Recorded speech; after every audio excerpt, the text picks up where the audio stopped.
waktu kita ya teman-teman ya. Kita jawab dulu pertanyaan dari Pak Ustadz baru kita tanggapi ya. Sebentar. Oke, kita jawab dulu ya. Ya, teman-teman jelas ya Yohanes 14 ayat yang ke-17, yaitu roh kebenaran. Tapi nggak masalah teman-teman. Kalau Pak Ustadz mau berkutat di situ, berpolemik di situ, kita tunjukkan. Karena ini beda kualitas kita teman-teman.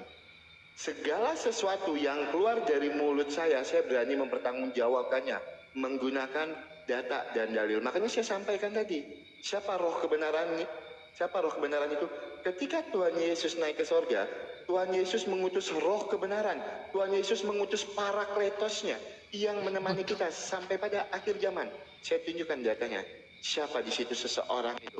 Oke, Pak Ustadz. Oke. Yohanes 14 ayat yang ke-16, seorang penolong. Kita lihat ya. Bahasa aslinya seorang penolong, kita klik. Parakletos. Siapa Parakletos ini Pak Ustadz? Dari Roh Kudus yang ditakdirkan. Makanya saya bilang tadi, kalau kami orang Kristen, segala sesuatu yang kami narasikan, kami bisa pertanggungjawabkan menggunakan data dan dalil. Kami tidak berargumen kosong, kami tidak beranalogi kosong. Ya, itu saya sudah jawab ya Pak Ustadz. Siapa seorang di situ? Yaitu merujuk yang ada di dalam Yohanes 14 ayat yang ke-17. Roh kebenaran. Oke teman-teman. Pak Ustadz tadi bilang, inilah yang saya tuh kadang-kadang bingung teman-teman. Loh, ini nih udah tercampur. Ini nih udah tercampur. Loh Pak Ustadz bilang ini udah tercampur apa? Karena Pak Ustadz udah tahu yang air putihnya itu seperti apa. Makanya Pak Ustadz bisa mengatakan ini nih udah tercampur dengan yang lain. Karena apa? Pak Ustadz udah tahu air putih itu seperti apa bentuknya. Makanya Pak Ustadz berani mengatakan ini tercampur. Ayolah, gunakan logika yang benar, jangan cacat logikanya. Gini loh teman-teman ya, gini. Kalau kita berani bilang sesuatu itu palsu, sesuatu itu sudah dicampur, karena apa? Kita sudah tahu yang aslinya seperti apa. Atau analogi saya kurang masuk ke dalam Pak Ustadz. Oke, gini aja. Ada dua celana jeans. Yang satu Levi's yang asli, yang satu Levi's yang KW. Nah ketika saya beli yang asli, saya punya nih yang asli ini, Levi's yang asli ini. Ada perbedaannya, 507. Terus tiba-tiba ada jual di pinggir jalan, Levi's 507. Loh saya tahu, ini palsu. Karena apa? Saya tahu yang aslinya seperti apa. Sesimpel itu memahaminya.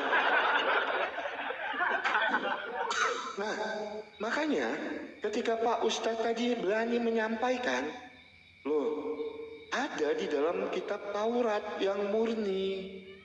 Ada di dalam kitab Taurat yang murni. Kalau yang sekarang itu udah nggak ada dong. Karena apa? Udah dirubah-rubah. Udah dicampur-campur. Sudah tidak bisa dibedakan. Nah dari mana kalian tahu kalau ini sudah dirubah, sedangkan kalian tidak pernah melihat yang aslinya? Itu namanya klaim kosong. Kita bisa mengklaim sesuatu ini palsu, tapi kita tidak tahu yang aslinya itu seperti apa. Lo kok bisa seperti itu toh? Kan bingung. Itu. Nah jadi ketika saya menjawab Pak Ustadz, saya tunjukkan Pak Ustadz siapa seseorang di situ yang jawabannya sebenarnya ada di dalam Yohanes 14 ayat yang ke-17, yaitu roh kebenaran. Siapa roh kebenaran itu? Yaitu Parakletos. Siapa Parakletos itu? Roh Kudus. Yohanes 4 ayat yang ke-24. Allah adalah roh. Siapa yang menyembah dia harus menyembahnya dalam roh dan kebenaran. Itu data, itu dalil. Oke teman-teman, karena 10 menit lagi teman-teman. Jadi saya minta Pak Ustadz menunjukkan Pak Ustadz. Saya dari awal tadi saya tidak berlari ke yang lain. Saya gunakan logika yang sederhana. Pak Ustadz bisa mengklaim kalau kitab Taurat yang sekarang itu sudah tercampur. Yang aslinya mana? Yang dicampur yang mana? Itu aja, sesimpel itu aja Pak Ustadz. Dan di mana nubuatan Nabi Muhammad di dalam kitab Taurat yang asli. Harus ditunjukkan dong, yang aslinya yang mana, ya. Harus ditunjukkan yang aslinya yang mana. Oke, Pak Ustadz berarti saya ambil satu kali lagi ya, karena habis ini Pak Ustadz posting statement. Oke, nanti Pak Ustadz boleh tanggapi ya, sambil posting statementnya. Saya dan nyebrang dulu. Oke, teman-teman Kristen, jadi demikian ya teman-teman ya. Diskusi singkat kita tentang nubuatan yang ada di dalam perjanjian lama itu menubuatkan kepada siapa? Teman-teman udah bisa lah mengambil kesimpulannya semuanya teman-teman ya. Nah, saya cuma mau tekankan teman-teman ya, biar tidak menjadi salah paham. Teks asli Alkitab itu tidak pernah dirubah. Manuskripnya itu tidak pernah dirubah. Tetapi yang berubah itu terjemahannya. Karena apa? Tiap tahun terjemahan itu mengalami perkembangan bahasa. Maka dirubah. Yang berubah itu terjemahannya. Tetapi teks aslinya tidak pernah berubah. Manuskrip aslinya tidak pernah berubah. Itu.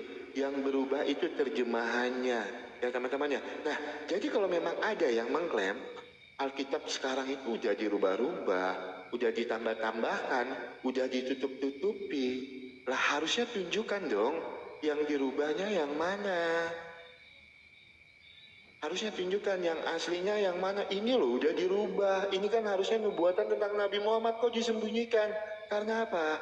Saya katakan ya teman-teman ya, tidak pernah di dalam Alkitab kami menubuatkan Nabi Muhammad. Pak Ustadz, saya berani katakan itu. Tapi kalau Pak Ustadz bertanya, ada nubuatan tentang Nabi yang lain Pak Ustadz. Tapi saya tidak menganggap ini ke Nabi siapapun ya. Saya cuma membacakan datanya aja ya. Kita bacakan di dalam Ulangan 13 ayat 1. Ya teman-teman, kita bacakan ya. Ini saya tidak menyinggung siapapun, tapi saya cuma membacakan Ulangan 13 ayat yang ke-1.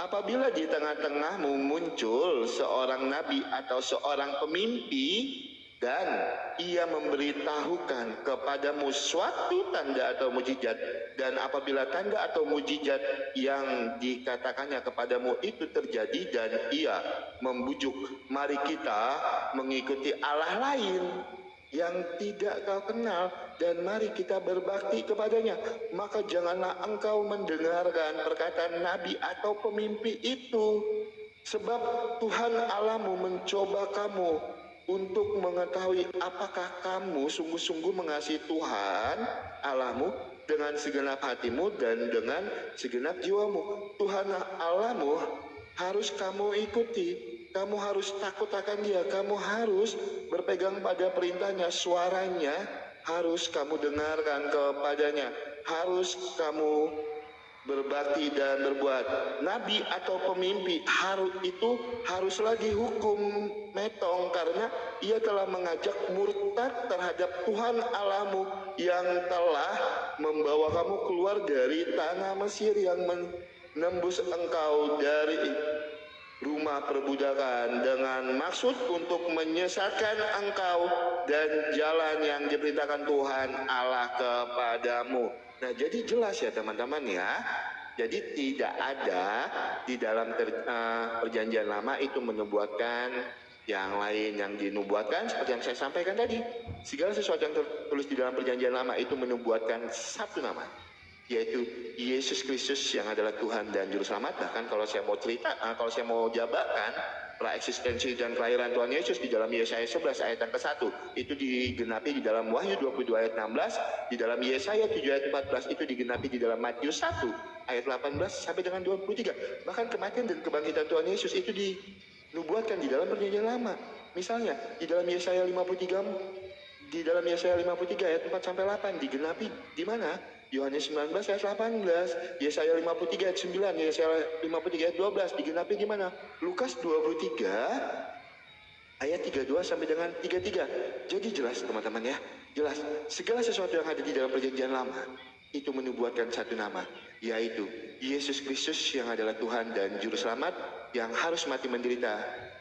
Untuk apa? Untuk menghapus kutuk dosa kita supaya kita yang percaya kepadanya tidak mati di dalam kebinasaan, tetapi beroleh hidup yang kekal. Nah, mungkin 5 menit nanti Pak Ustadz tanggapi sedikit, mungkin Pak Ustadz tunjukkan ya, yang mana yang aslinya. Terima kasih buat teman-teman Kristen yang udah tap-tap layar, yang sudah membagikan live ini.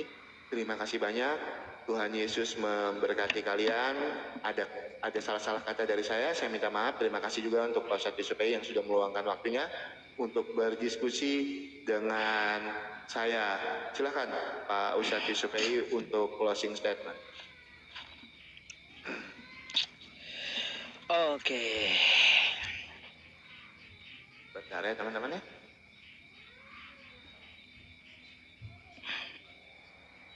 Oke, Pak Ustadz. Oke ya teman-teman, kata Bang Oki tadi kita tanggapi sedikit ya. Seharusnya kita yang menuduh dirubah-rubah, kita yang mendalilkan, kita yang membuktikan katanya. Baik ya teman-teman, yang mengatakan itu adalah pemilik kitabnya sendiri ya. Pemilik kitab sendiri, Tuhan semesta alam. Kalau Anda minta tuntut kepada saya hidup di tahun 2025 ya, kayak gitu. Kalau Anda mau ya, kita kembali ke zaman Nabi Musa dulu kalau kayak gitu. Kan itu solusinya akhirnya. Gitu. Jadi makanya kita tidak mencari yang aslinya. Kenapa? Karena sudah bercampur yang aslinya tersebut. Tinggal kita memfilternya, bukan mencari yang aslinya. Kan kayak gitu ya teman-teman. Apa yang dimaksud Taurat juga? Nih, Al-Maidah 68 ya. Katakanlah hai ahli kitab, kamu tidak dipandang beragama sedikit pun hingga kamu menegakkan ajaran-ajaran Taurat, Injil, dan Al-Quran. Jadi, yang namanya Taurat itu adalah wahyu dari Tuhan. Ya, wahyu dari Tuhan, bukan gedebuk buku dari langit, bukan. Yang diturunkan kepada Nabi Musa, diajarkan kepada Nabi Musa. Kan kayak gitu. Apakah tercatat semua? Ya jelas kagak. Artinya yang dimaksud di situ bukan berbentuk kitab fisik, bukan. Yang dinamakan Taurat, Injil itu bukan berbentuk fisik, tapi ajaran dari Tuhan semesta alam. Makanya dia yang tahu tentang yang dia turunkan, maka dia juga yang mengklarifikasi di akhir episodenya melalui Al-Quran. Gitu maksudnya. Nggak perlu kita mencari lagi.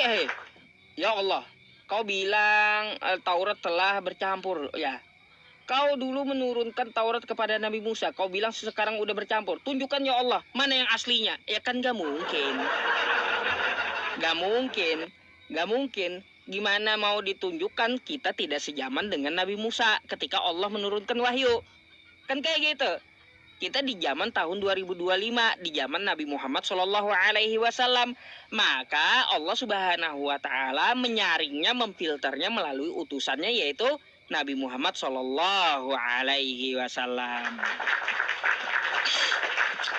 Ngapain nyari yang asli? Putar aja waktu kembali kalau kayak gitu ke zaman Nabi Musa ya.